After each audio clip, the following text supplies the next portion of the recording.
Okay. And, oh, screen share.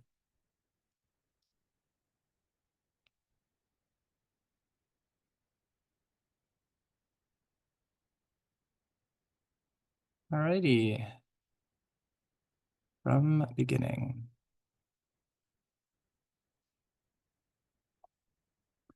All right, can we see my my title slide there?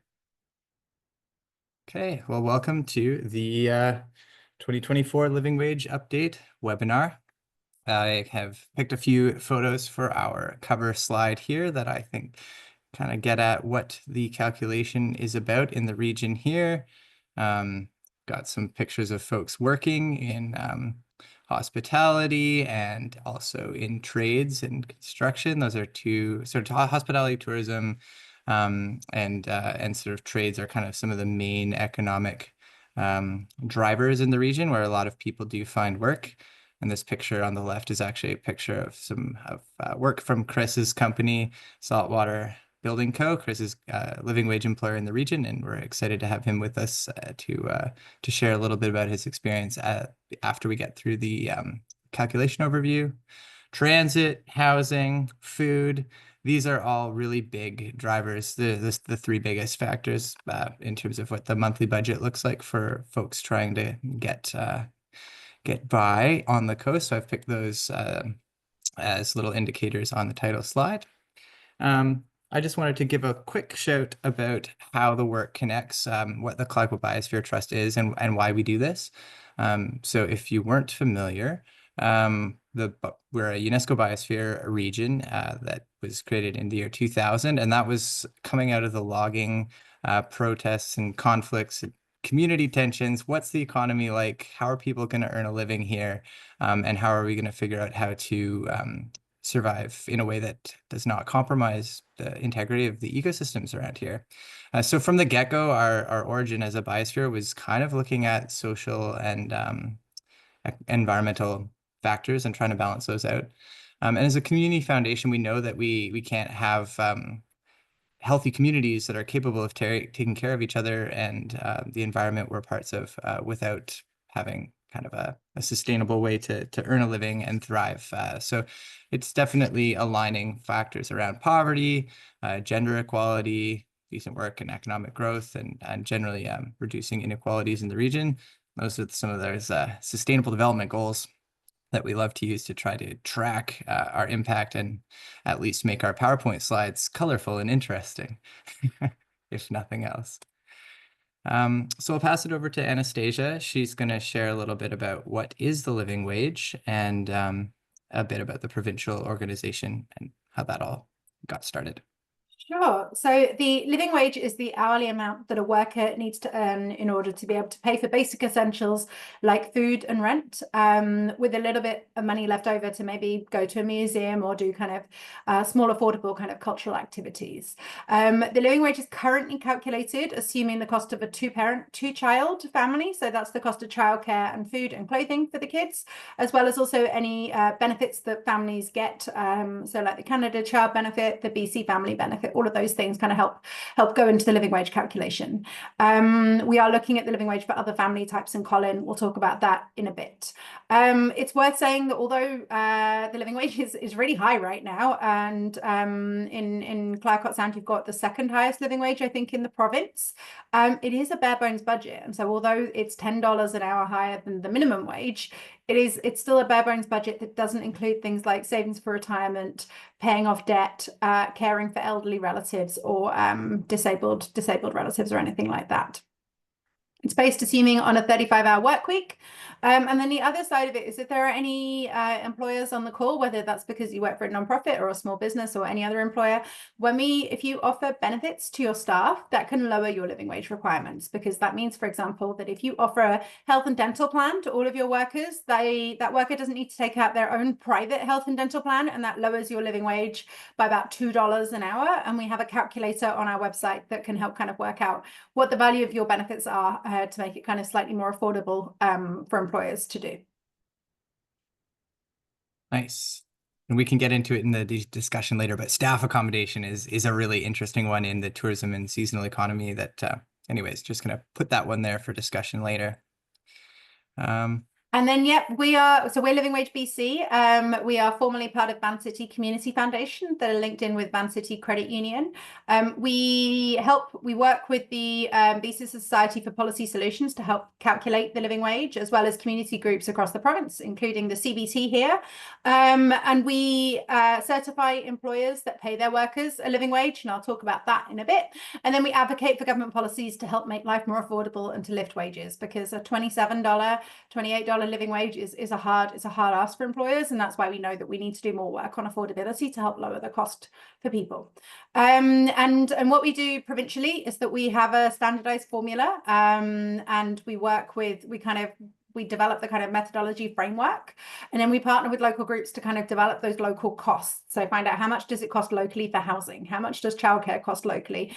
How's your transit situation locally? Do you need, like, can a family get around with one car and a transit pass, or does that family need two cars? And so we take those different local situations and local costs, and then we plug it into the framework and come up with the living wage calculation for the region.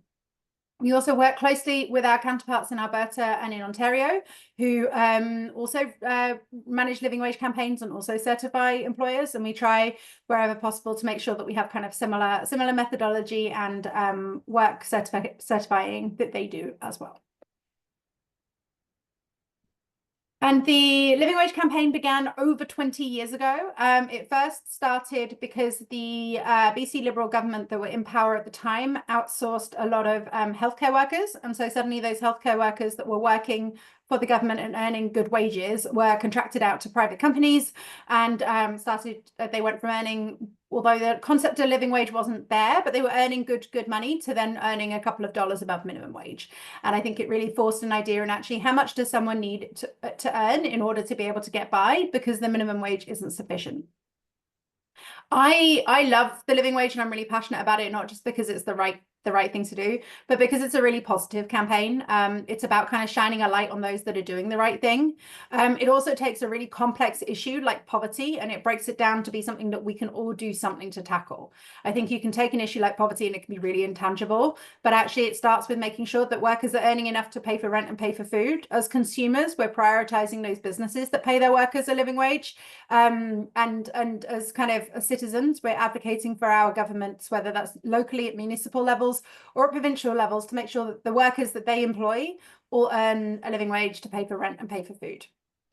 And as I said, the living wage is currently calculated using a family of four, but we are looking to move into that methodology, and we'll talk about that later. So we've done some research on who in BC earns a living wage and who doesn't. Unfortunately, the StatsCan will only give us the data at a large for large municipalities like Vancouver and Victoria. It doesn't, unfortunately, drill down into local communities as Tofino and Ucluelet. But I think there's some information here that is very much transferable to communities like in Clayoquot Sound. So in BC, and this is across BC, 1 in 3 workers don't earn a living wage. 1 in 3. I mean, I talk about living wage on a daily basis, but when I got that number, that shocked me. It also really shocked and showed the task we have ahead as a community to try and make sure that we can address that and to get more workers earning a living wage. And then when you drill down into who earns a living wage and who doesn't, unfortunately reflects a lot of the systemic discrimination that's going on. And so women are much less likely to earn a living wage than men. Racialized workers are much less likely to earn a living wage than white people. And then when you intersect those two stats, you get something as shocking as in Metro Vancouver, 2 out of 3 racialized women don't earn a living wage. 1 in 2. Racialized women don't earn a living wage, but 2 out of 3 workers in Metro Vancouver who don't earn a living wage are racialized. And that there are similar stats in many big cities across BC. And I think it shows that we've heard a lot in recent years about trying to close gender and racial pay gaps. I think it starts with making sure that we can ensure that women and racialized workers and everyone in BC can earn a living wage. All right. So we can now get into the regional calculation here. I just want to do a double check about my recording to make sure. Does it say for folks I'm still recording right now? Okay. Oh, oh no. Well, there goes all my smooth recording quality webinar dreams out the window. Just kidding. Okay, here we go. So the regional living wage, we've done it for almost a decade now, and you can see it's kind of increased relatively proportionally with the minimum wage, with the exception of a really big jump that you can see that was sort of in the 2021 to 2023 window. No surprise there. That's because of inflation all the way across the board. One thing I want to point out in the graph here is this little star in 2019, and that shows that actually between 2017 and 2019, the monthly budget did increase and expenses increased by over $300 a month.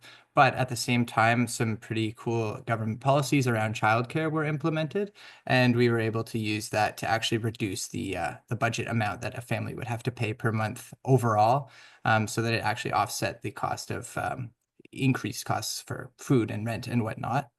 At the time, too, Anastasia mentioned to me on a call before this that in that window, sort of 2019 to 2020, into 2020, the beginning of the pandemic, we saw a large increase in organizations actually becoming living wage employers. Do you want to speak to that, Anna? Yeah, so in 2020, 2021, we doubled the number of living wage employers in BC. And I think there's two reasons for that. One, the living wage was a couple of dollars above minimum wage in most places. And so it was a more affordable, it was an easier ask of employers. And I think also at the time during the pandemic, when the world stopped, there was a sudden realization of the people who needed to go to work to make sure that it could keep going. So there was much more of an appreciation and an awareness on the value that workers in grocery stores and cleaners and security guards and those very low paid workers, the value of their work. And there was quite a good fight to make sure that those workers could be earning a living wage. And we saw some pandemic pay increases for certain groups. And we also saw that there were lots of employers small businesses in particular, who knew that their staff were the secret to their success. And so when they had to pause and shut down their business, when they were able to reopen, they wanted to make sure that their workers were taken care of and earning a living wage. And I think that's where we saw that growth. The other thing I kind of want to flag with this chart is that Clayoquot Sound has always had one of the highest living wages in BC. I think the housing costs in Tofino and Ucluelet are the reasons that really drive up that living wage. But you've always unfortunately been one of the most expensive places to live. You're also one of the most beautiful places to live. So unfortunately, I think that's the price you pay for the beauty. But I think there's recent action we'll talk about that have really begun to help that and make it so that you're not kind of leading the way completely on affordability. Yeah. And you can see that curve levels off a little, or the spike levels off in the last year. And the single biggest reason why that is because I was able to factor the 80 plus units of affordable housing from Tofino Housing Corporation into the rental number that we ended up going with. And because of the number of deeply subsidized units and market or submarket units, that actually did make a dent in our overall number. But I'll get into some of the complexities around that when I share about our number for housing. So you can see here in the chart, the number that we did use for housing, it was 2706. And that's for a 3-bedroom house. Now I'll get into some of the details because I think a lot of people might say, hey, that's not my experience. But you can see other numbers. So housing, for example, is a locally generated cost, whereas other numbers that we use are following a provincial or more standardized basket of goods and services that helps us compare and standardize across communities. But other specifically local costs that we go after are transportation, childcare. These are variable between communities, and it's part of the local work that we do to ground truth those costs. As you can see, it is an increase of 89 cents since last year, but that is a lower increase than 20 of the 26 other communities that calculated it. So while we are quite up there at the top of one of the most expensive communities to live, we are having affordability measures or poverty reduction, what have you. In this case, it's housing development, help increase the affordability of the region. And Whistler did start calculating theirs last year, so they took the top So unfortunately, we don't have that honor anymore. I think it's good though.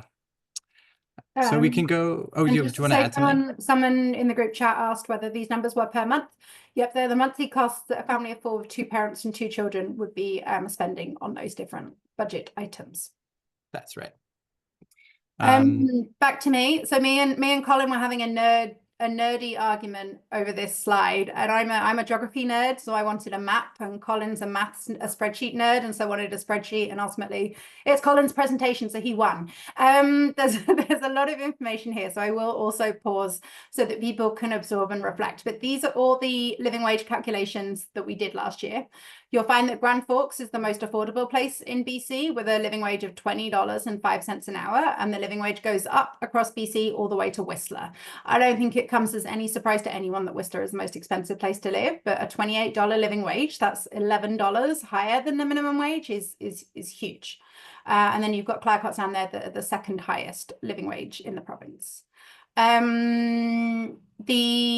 don't know what else to talk about. We can talk about where the living wage jumped a lot and where it didn't. Sometimes those jumps were to do with methodology changes. So for example, in Fraser Valley and Kamloops, we changed the methodology to assume that a family of four would have to have two cars rather than a car and a transit pass. And that's something where we listen to the local community and hear from them what they think. Does anyone, I'm going to give it a minute for people to absorb, and then also if anyone wants to ask any questions about the numbers that you can see in these slides. I might also just chime in while we don't have the map. If you have a bit of a mental map of the province and an idea of where these communities are, it's interesting to see, at the top of the chart there, like it's generally more inland, interior, sort of northeastern BC, that has a more affordable quality of life. Whereas if you get down to the lower mainland or more rural and remote areas, if you have rural and remote combined with tourism, that causes it to spike. Or you can see Golden's still fairly in the interior, but they do have a very similar pressure on housing inventory because of the tourism economy there. So yeah, tourism definitely is something that pushes up that living wage because of the kind of the crunch on housing and that kind of thing. And then the more rural areas that are less tourism dependent are slightly more affordable. Okay, so I'll just speak to a couple of the specific local elements here. So as Anna was mentioning, if there is public transit and you can use that to justify removing one vehicle from the two vehicle household, assuming two parents need to be commuting in person to, they can't work remotely or whatever, you could save a lot of money. And I was really excited. We finally got transit. We can finally slash $6,000 off the annual budget because that's the approximately $6,000 per year for owning and operating a used car. That kind of accounts for depreciation and all that sort of bits and pieces of your car. But we realized you couldn't reliably commute to Tofino, for example, from Yuki on the bus at this point. But if it continues to improve, which it's supposed to, I think BC Transit is looking to take it over from the ACRD, that could reduce the living wage. And if we were able to do that, it would decrease the living wage by $2.13, which would really shift our place in this order of things. So it's just going to show how other factors, policy and government and public organization can change the living wage of a region. I'll actually just chip in if you want to go back to the previous slide. So if you see Trail and Nelson, now they're both in the Kootenays, same kind of reasonable cost for food and things like that. Now housing in Nelson is a lot more expensive than in Trail. But in Trail, our community partner says you need two cars to get around. A family cannot reasonably be able to get to work on a bus. Whereas in Nelson, I don't know if it's part of it is because their local transport infrastructure is better, and part of it I think is just the kind of culture in Nelson. And the census data backs this up as well, is that people are much more likely to get a bus or to walk or to cycle in Nelson, and so you only need one car in Nelson to be able to get around for a family, whereas in Trail you need two, and that's why Trail has a slightly higher living wage than Nelson, even though housing costs in Nelson are much more expensive. Housing, good segue. We have very expensive housing. In the budget, it's 36% of the monthly or annual budget, whatever way you want to slice it. And it's interesting to note that while the general inflation has eased, the actual BC 12-month CPI for rent as of just before Christmas when I was putting this together was still up 7.8%. And also food was up over 4%. And housing and food are kind of the biggest drivers of the living wage. So, and that's one of the issues with minimum wage being driven by general inflation. But when the reality is most people are spending most of their money on food and housing when they're in a lower income bracket, that's just, I think, important to call out. Um, for the local housing, it's hard to get local data. We know this. But this year we took a different approach than we had in the past. We just used to monitor listings, 6 years ago, we could still look at the Westerly News or the paper listings of what housing was available. That all kind of switched to online. And we did, I guess, monitor the Facebook rental groups for data, and I would input any listings I found into a spreadsheet. But as we saw, those housing groups shifted increasingly away from listings being advertised and towards individuals looking for housing advertising themselves. With that, I mean, also for me, that felt kind of icky. I think just like the power imbalance. If you don't have the housing, then you all of a sudden you have to sell yourself. Like, I don't have a dog. Like, I'm healthy. I work in this field. And I was, monitoring these groups and I was getting all this personal information about people when I wasn't necessarily looking for that. So it's just, I don't know. It's important to, I think, bring voice. And I actually put in the Facebook groups, I noted that this is an element that people should be thinking about. I don't know if that was a bit too out of my place to do that, but folks generally responded well. We did a community survey to sort of back up those findings. So if the listings that I was able to find on the Facebook group, is that indicative of what people are actually paying, or we found that was slightly on the higher end of things, and that a lot of leases are sort of signed either directly by word of mouth or referral, or maybe they're older. The person has had their lease for 6 years, and their rent is relatively protected by rent control. Or maybe they have a landlord who's just a bit more socially minded and isn't trying to maximize the, return on investment or whatever it is for their property.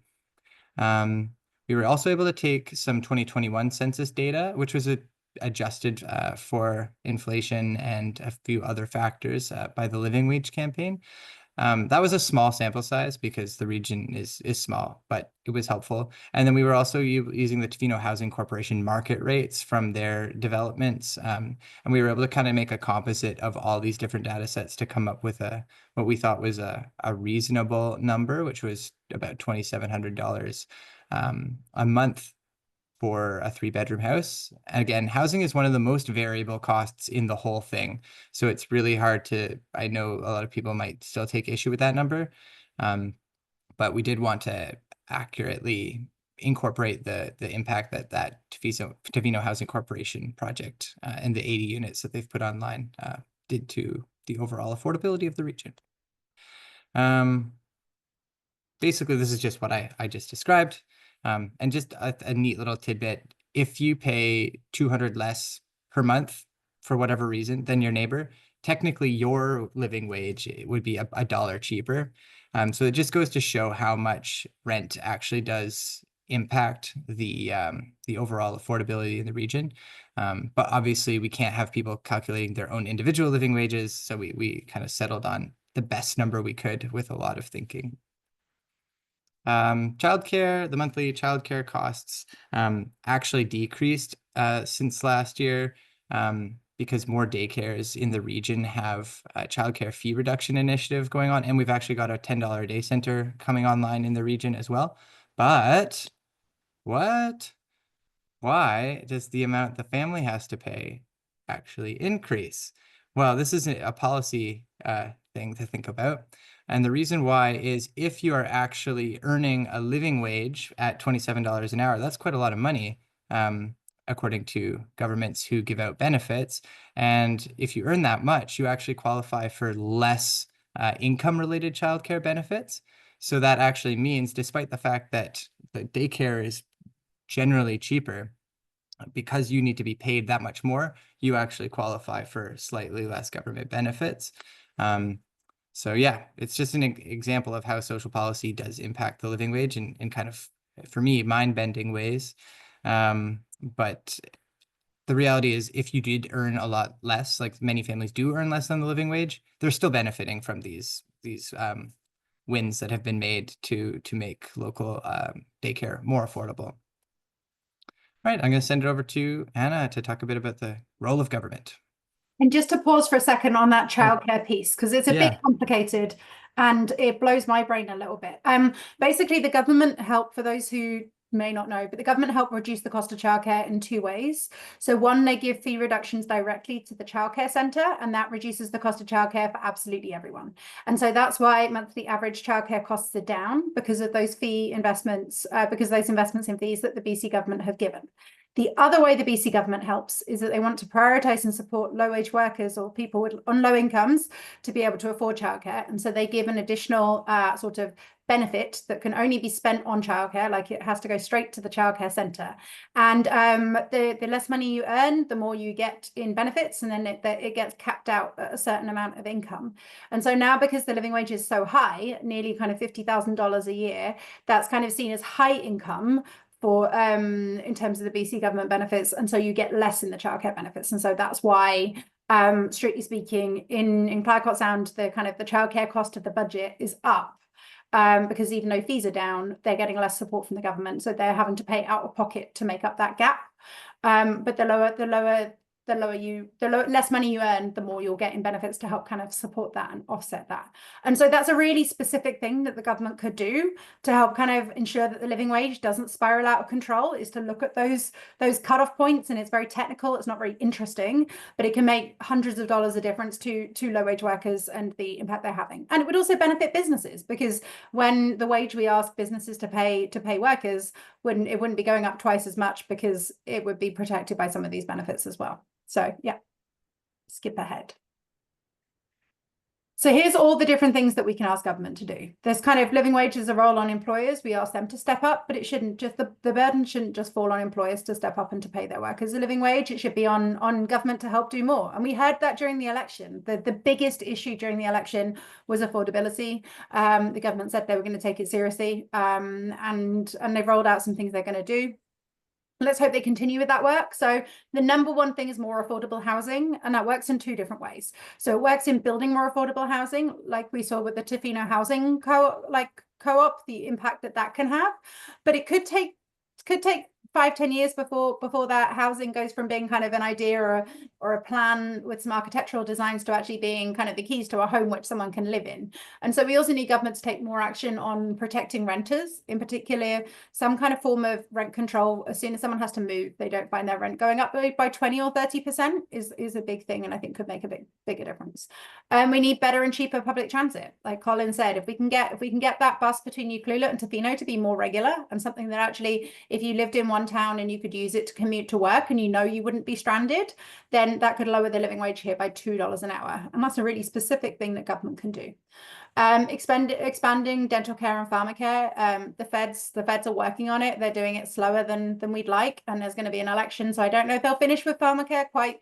But I suspect they won't. But again, that can lower the living wage by $2 an hour if there was universal dental and pharmacare for all workers. And then the final bit is increased cash benefits, and that kind of goes back into that point I was making about childcare. I was looking at those cutoff points and amounts that people can get, and to make sure that they actually rise in line with inflation and with the kind of cost of living. There's also roles there that government can do to lift wages.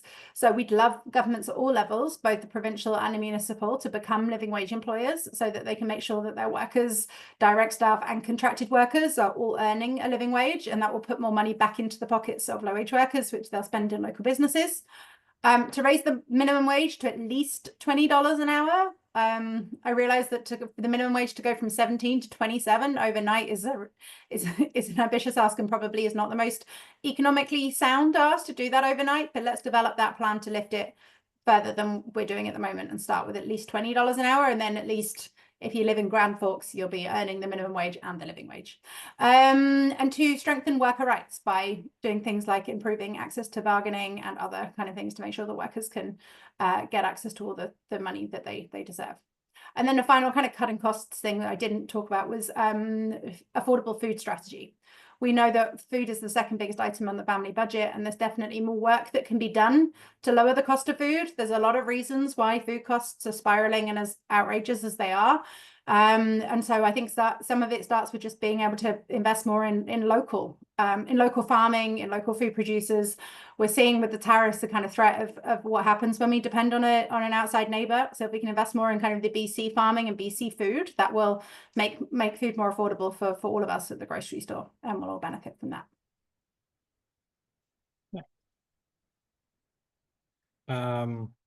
I guess I'll introduce this and Anna can add, but we had always heard since I started doing this work at CBT 5 years ago or 6 years ago, well, what about the single people? You know, very few of my employees are families. How does this all work out? And so we tried changing the methodology. This was the provincially, Anastasia and Iglika, her economist counterpart, helped tweak the formulas. So using mostly the same formula, but for example, for a single parent, we changed, you know, they only need one car, they have a 2-bedroom rental, they only have to pay, actually, I can't even remember the specific details of the childcare, but you know, just trying to change the hypothetical budget to reflect a different hypothetical situation. And what we did see here was that a single individual with no children technically needed to be paid more than a single parent with one child. And I've joked like I would have a really hard time telling that to anybody I know who is a single parent trying to make ends meet. But the reason on the spreadsheet why this happened was largely to do with the benefits that the single parent was able to receive because of having a child. And that does reflect the fact that compared to many other places, BC has quite robust child and family related subsidies. Yeah, but what we also found was that the figures varied wildly across BC. So we weren't ready. What we were hoping to do this year was to move towards a weighted average. So to calculate the 3 living wage types and then put it into a calculator, weight it by population, and have one living wage number that we were talking about that reflects the different family types. But when we did that, we found that the numbers were they varied so much. In Dawson Creek, a single parent could get, according to the initial research we did, could get around and survive on less than the minimum wage, which felt weird and didn't sit quite right. And then in other places, the living wage for a single person was nearly $30 an hour, as you see here. And I think government benefits play a lot into it. The two things that really impacted it was government benefits. The higher the living wage you were basing it on for taxes and benefits, the less single parents kind of benefited from that, and that kind of put a double push up there. And then the other thing is transit. And so in Vancouver and in places where you can get around with just a transit card, that living wage for a single person was a lot lower than when transit wasn't good and that single person needed to have the cost of a car. And that's why that again pushes that cost up above that of the single parent. But we know kids are expensive. We know they eat a lot. They go through clothes really quickly, and childcare is exorbitant. And we're not sending them out to work, but there's a lot of government benefits that have rightly been targeted at helping families with kids and have done a tremendous job over the past couple of years of helping to lift many children out of poverty. The Canada Child Benefit, the BC Family Benefit, all of those childcare investments are fantastic things, and we don't want to get rid of them or say they're bad. But now the biggest group of people that are living in poverty in BC are single working age adults, and single working age adults, 1 in 3 live in poverty. And I think it really shows that when government want to target and help and support a particular group of people, they can make a real difference on their lives. And I think single people have been kind of forgotten about in a lot of those changes, and there's not many benefits that they get. And so that's why we need to do more work to look at this and to shine a light on it so that we can help those single people who are struggling with housing and food costs. Amen. All right, we're going to switch into our living wage employer section. Anna can intro it, and then we'll send it over to Chris, who we're very grateful to have with us today. Sure. We have 450 living wage employers in BC and about 5 or 6 in the kind of Clayoquot Sound region. And they range from small businesses to municipalities to nonprofits to large companies like Bam City Credit Union. And all of them are living wage employers because they know it's the right thing to do, but also because they find benefits from doing so. It helps them live their values. It helps set an example to others in the community, but it also makes business sense as well because it can help with recruitment, with retention. It's good for morale. It lowers staff turnover. All in all, 97% of living wage employers in BC have benefited from being part of the program. So if any of you are maybe you already pay a living wage, or maybe you're very close to a living wage, you're interested in it. If you go onto our website, you can certify with us, and hopefully we can turn that number from 5 or 6 in Clayoquot Sound to higher than that. And then what I'm really proud of, and the reason we exist as an organization, is because over 2,500 workers last year got a pay increase because their employer brought them up to the living wage, and thousands more work for a contractor of a living wage employer. And that's the real difference we're making to people's lives when we do this research and come up with these numbers.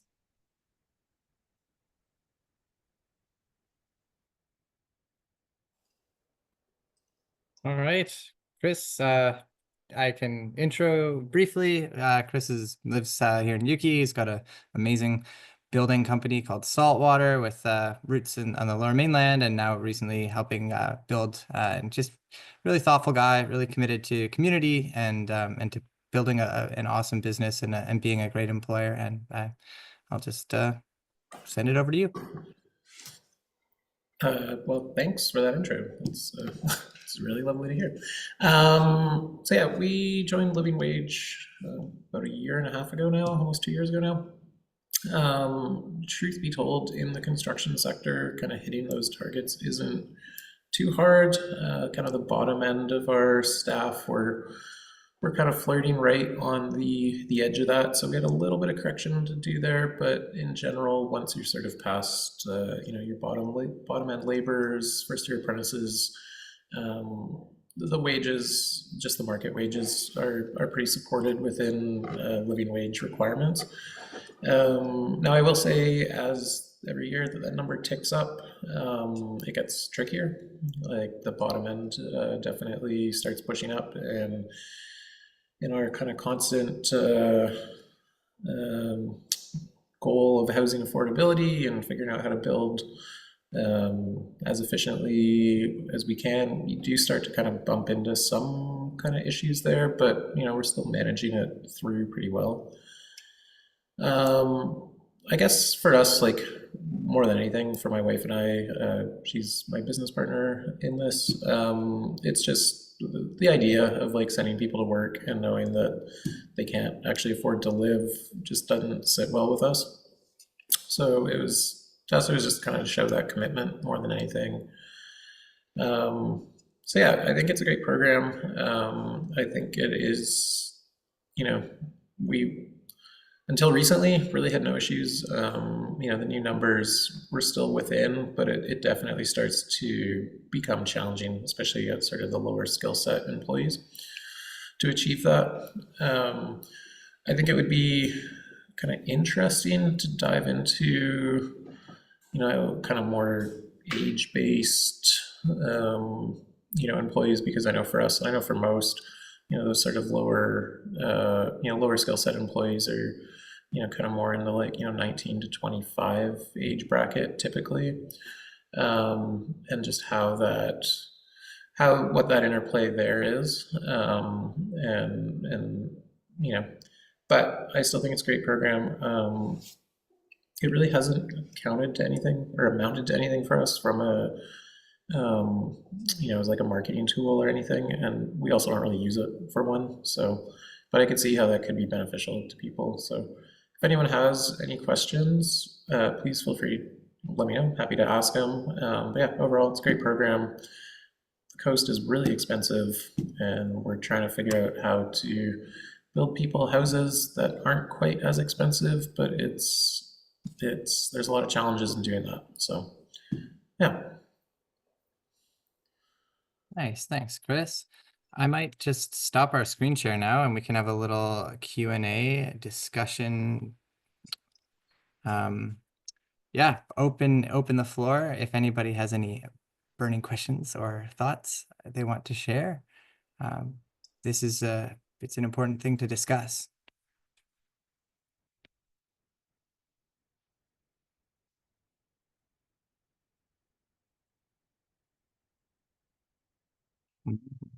Okay, I've got a prompt.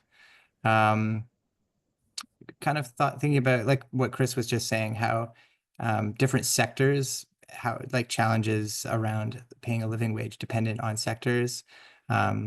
Sectors I can think of are not-for-profits or hospitality and tourism. Thinking about some of the stuff that Anna mentioned about the gender and racial elements, like what types of people are more likely to be employed in what sectors. Food for thought.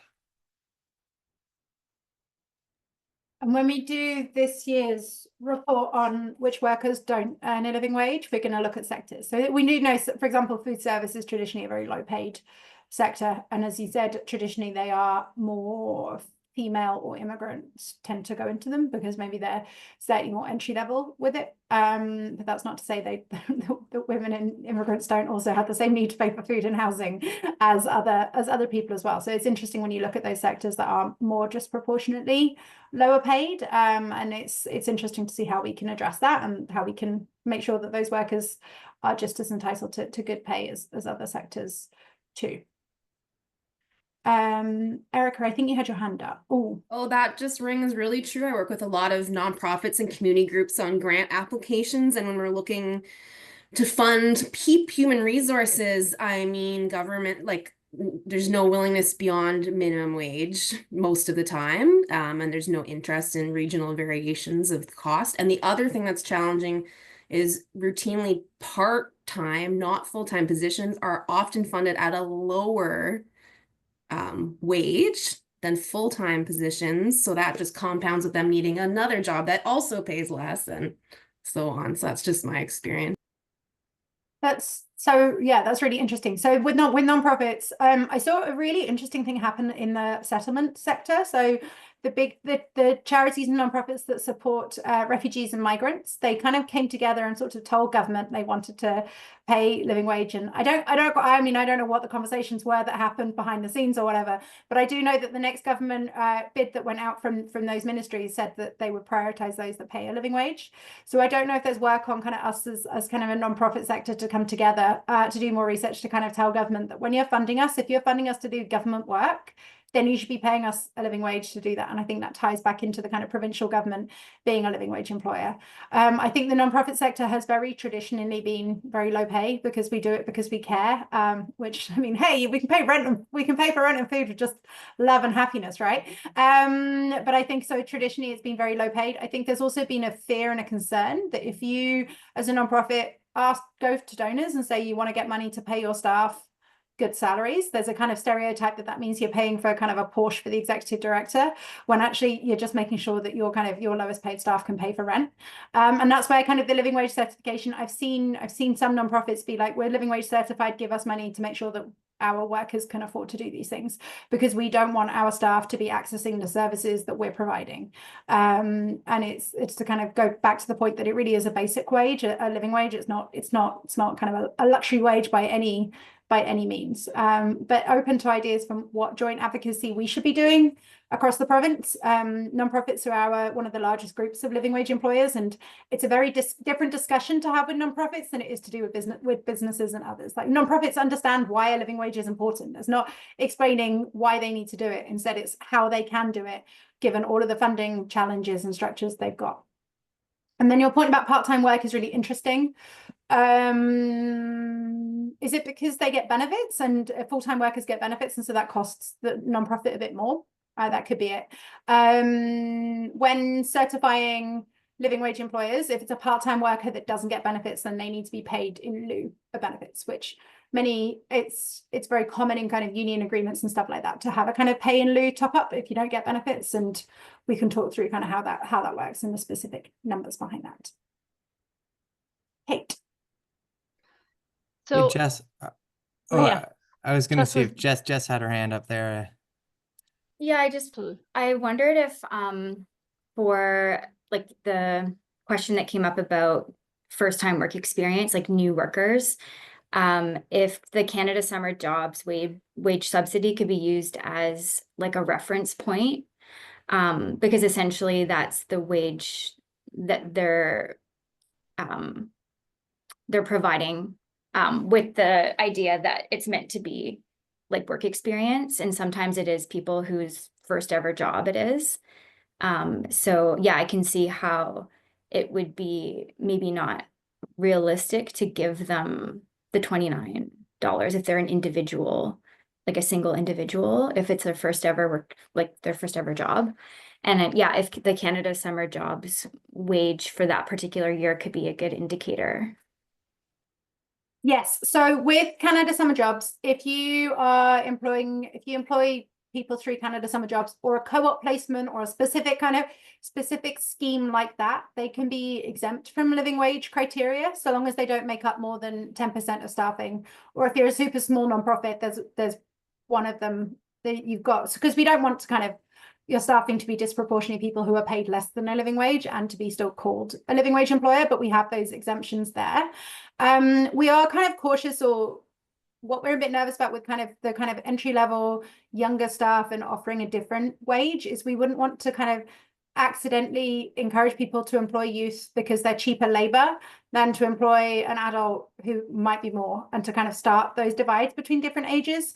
We're also conscious that you don't always know what's going on in someone's life, and so someone may still be living at home with their parents. They may not want to be living at home with their parents and maybe wanting to move out, but they can't afford to because they're not earning enough income. Or it could be that their parent is ill and unable to work, and so they're the ones having to step in and kind of pay an additional bit more money, and lots of things that are going on in people's lives that you don't. So we have a few exemptions when it's like specific schemes, or someone's doing an apprenticeship and there's a clear start point and end point with all those things, without trying to hopefully create division between different ages and things like that. Okay, thank you. So maybe I'll jump in just with a quick question. So when you showed the table, that could have been a map of all the living wages, and I'm a geographer as well, so a map would have been lovely.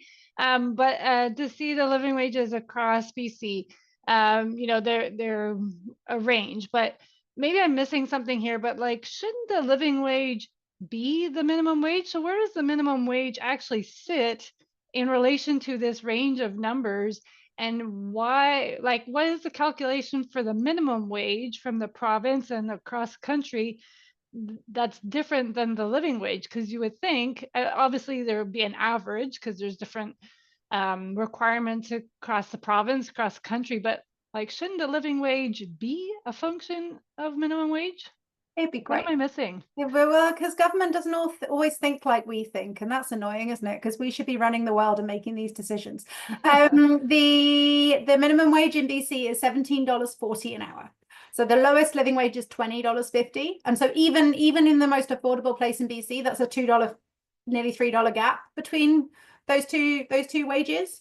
The minimum wage is set by the province. It applies for all of BC. I think, and I can understand one of the reasons that politicians of the province have said they don't want to make the living wage the minimum wage is because of that regional variability. And I do appreciate that but there's a solution to come to somewhere through that. Maybe you make it the Vancouver or Victoria one, because that's where the majority of people live. It's also the highest, so one of the highest, so it kind of benefit a lot of people.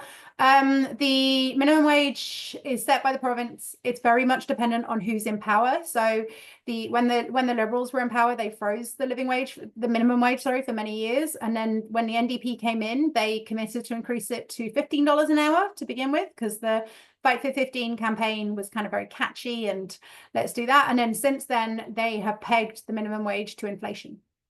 Now that's good on one level. Like, I think give credit where credit's due, that the minimum wage is going to go up every year, and it's going to be pegged to something that is kind of a economic standpoint that I can understand why they've chosen inflation. That makes kind of sense. The problem we've got is, as Colin said, is that the living wage keeps going up year after year after year, higher than inflation, because at the moment we're in the middle of a housing crisis and food crisis, and those two costs are going up higher than general inflation, because general inflation takes into lots of things, like the cost of like furniture and luxury goods and dishwashers and white goods like that haven't really gone up that much over the past couple of years. but also we're not, low wage workers aren't buying luxury goods or dishwashers, and so it's not as important for them.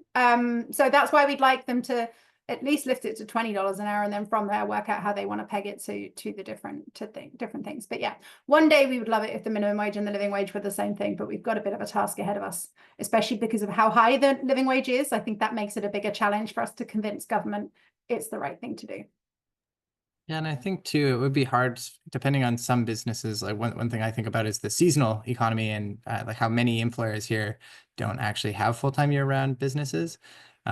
So what does that mean for, like, if they're being paid, could you pay them a higher wage to account for the fact they're not working, or obviously they're on employment insurance, but it's just stuff that factors in. Like each economy is unique. I guess I'll pass it. Sam, you've got your hands up. Yeah, hi, Colin and everybody. Great presentation. That was really engaging, and I appreciate all the stats and information. Some were very sobering, particularly with respect to like the racialized and gender inequality. Yeah, that was a lot.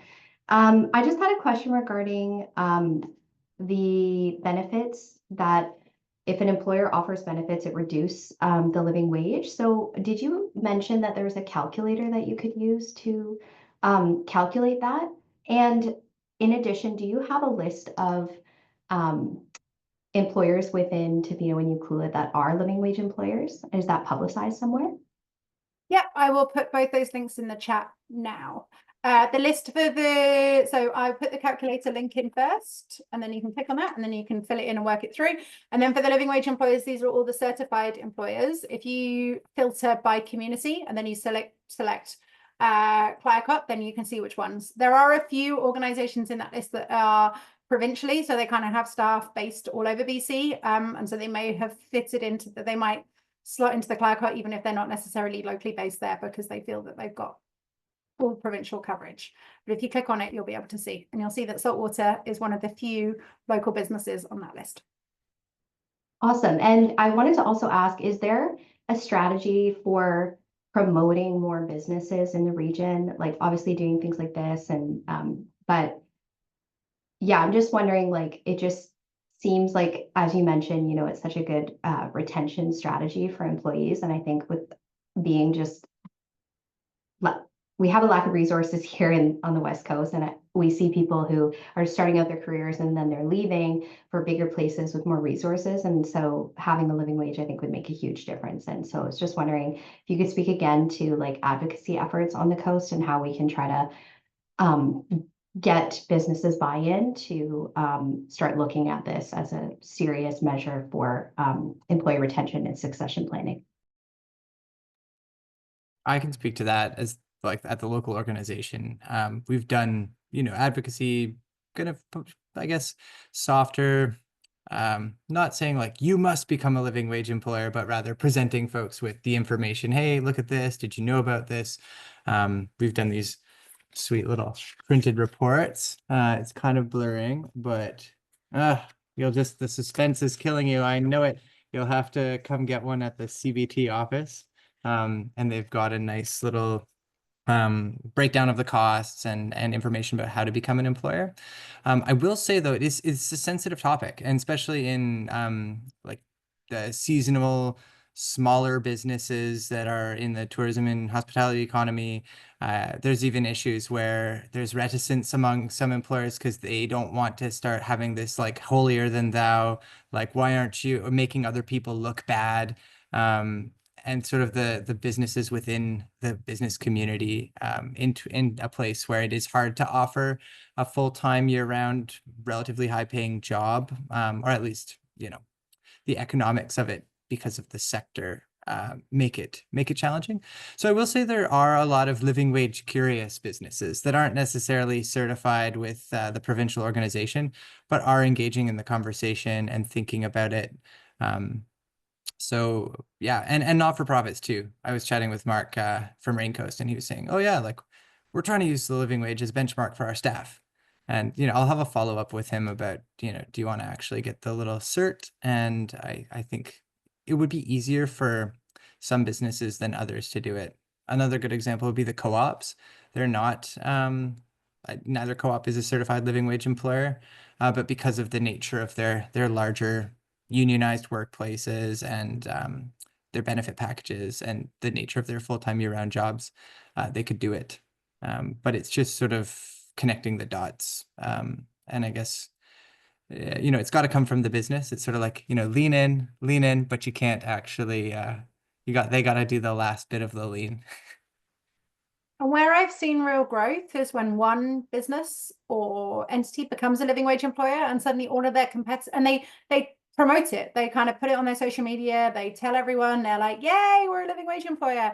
And then their customers find out like, oh, this is great. And then suddenly their competitors are like, oh, hang on, if they're doing it, we can do it. Either our staff are already earning a living wage or it's like a small pay increase. We're not going to let them be the only ones that are trailblazing in this. We're going to join too. And then you suddenly see that kind of knock-on impact across. So I'd love that to happen here as well. Thank you for that. I have one additional follow-up question, and I would love to see that as well, just that competitive, oh, well, who could pay more? I think it's amazing. But I wanted to ask, do you think that the pay transparency legislation has had any impact on the region and like the wages? Such a good question. I don't know. I don't think so. I mean, the pay transparency legislation, my understanding is it's also really badly written, so that like it's in England, in the UK, their pay transparency legislation means that all businesses organizations over a certain size, I think it's 50 staff, have to file a report with the government to say this is the gender pay gap. And that means that as an individual, any of us can go onto the government website and can see this is this company, this is what their gender pay gap is.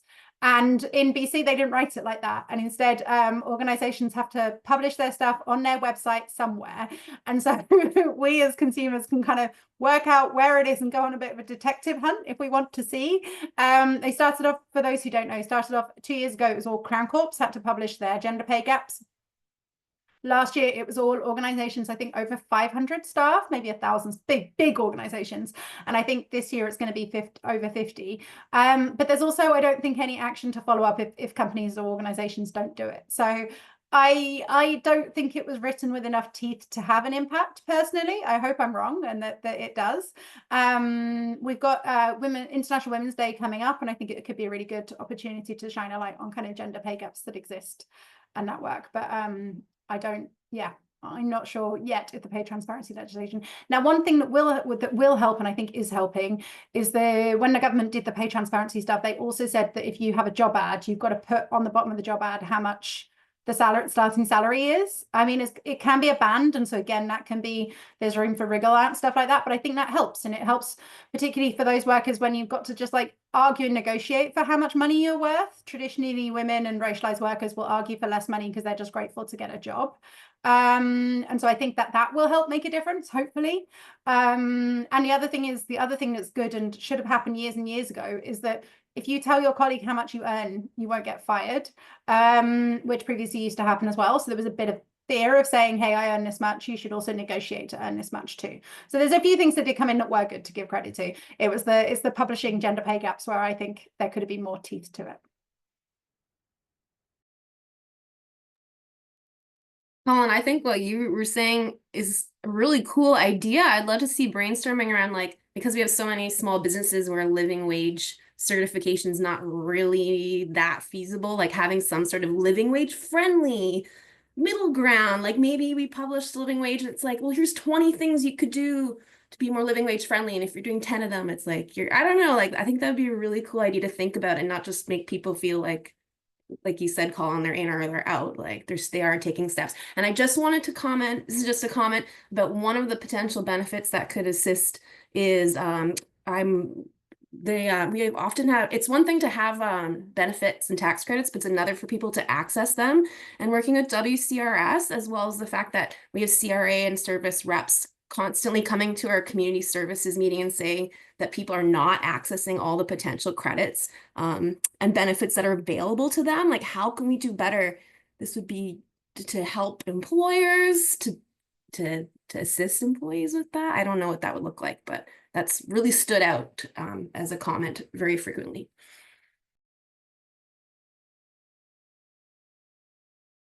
And also businesses being aware of some of the benefits that are available to them, some of the grants and stuff like that, that they can. I've had a couple of living wage employers, the reason they became it is because they were more likely to get a government grant by showing that they were living wage employer. So more awareness of the kind of benefits that are also available to businesses as well as to individuals.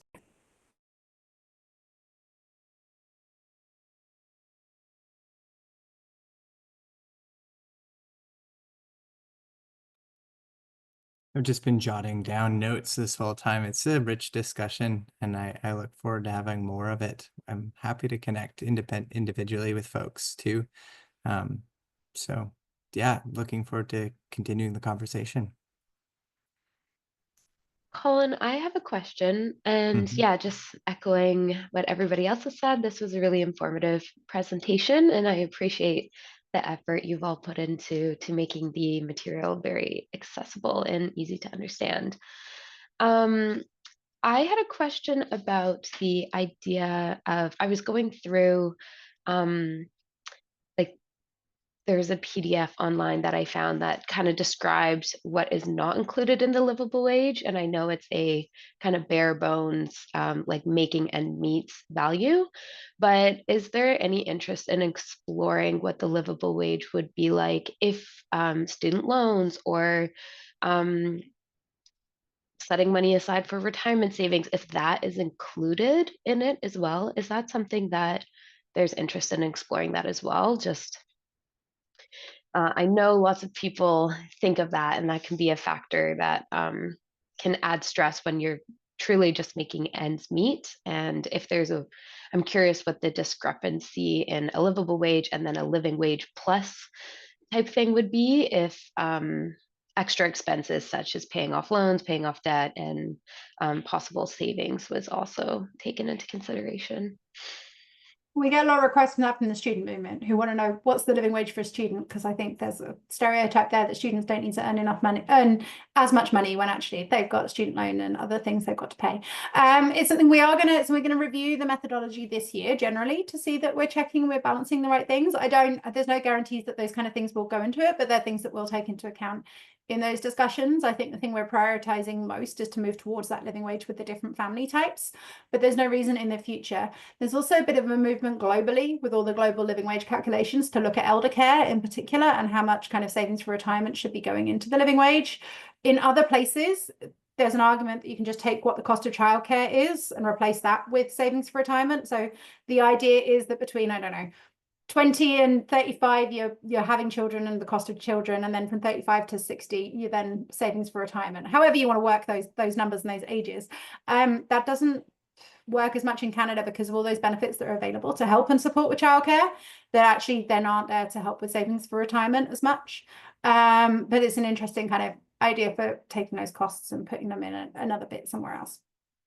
I definitely have messed around in the spreadsheet to do sort of hypotheticals, like that example I did with if you had $200 less per month you had to pay for rent, your living wage could be decreased by a certain amount. So, we could, if you're curious, I could do a little bit of spreadsheet monkeying where just hypothetically, if you wanted to save $200, like put away an extra $200 per month towards some saving goal, that would just increase the wage by $1. So we could kind of think about that, or student loans. I think that's really compelling. And so many people have student loans. So I think it's, yeah. Yeah, super interesting. I was really struck by the concept that, or the finding that like a single individual without any dependents had a higher livable wage than what someone in a family or partnership situation could afford. And yeah, I work a lot in the space of affordability and what that means and for who, and what is a wage that is affordable. And one thing that we notice is that the pre-tax, like calculations that take into a wage pre-tax versus post-tax can actually tell a really different story of what someone can and cannot afford. So if affordable housing is 30% of your post-tax income, that may look look really different than a pre-tax income. So I know you're not specifically looking at those values, but I found that really interesting. And yeah, really goes to show that when the government provides social programs for certain demographics, it can make a really big impact. So yeah, really cool presentation and cool discussion. Thanks. Just a quick note on taxes, not that that's interesting. This year, the higher living wages, so places like Clayoquot and Metro Vancouver, saw a slight, the reason that their living wage also went up as much as it did was because they are paying the kind of, the more the living wage goes up, the more you're paying in tax. And so that's in particular, the two big tax differences were EI and CPP, which are good because they're things that you'll benefit on when you retire, or if you have to take time off. It's just that kind of short-term cost now for that kind of thing.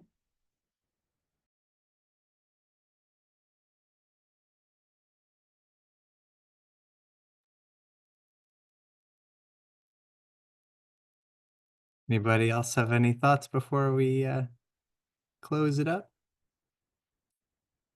Well, thanks for a great discussion and for sticking with us. I know it's a lot of information to absorb, and I think we did a good job at getting into just how complex it is. I think sometimes, as I mentioned, it can be a bit divisive, or like us and them, employers versus employees, or whatever. But I think it's so much more complicated than that. And ultimately, the living wage is a really powerful tool when it's done right, to bring people together for this kind of conversation, and just to see the complex puzzle between workers, government, and employers, and ultimately we're all kind of part of these communities, and we need to figure out a way to make a place that we can all do well.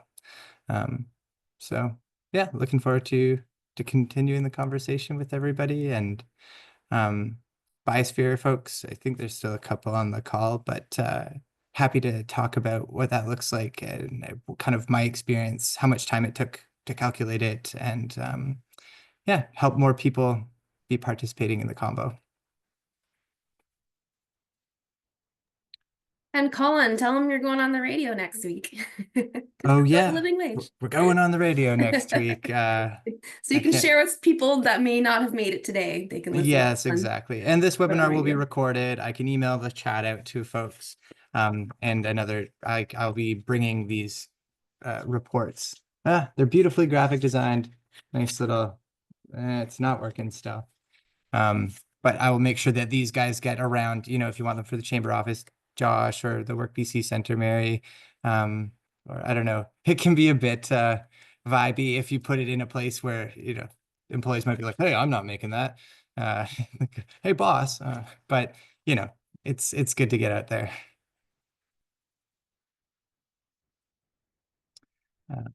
Okay. Thanks, everybody. Have a great afternoon. Thanks.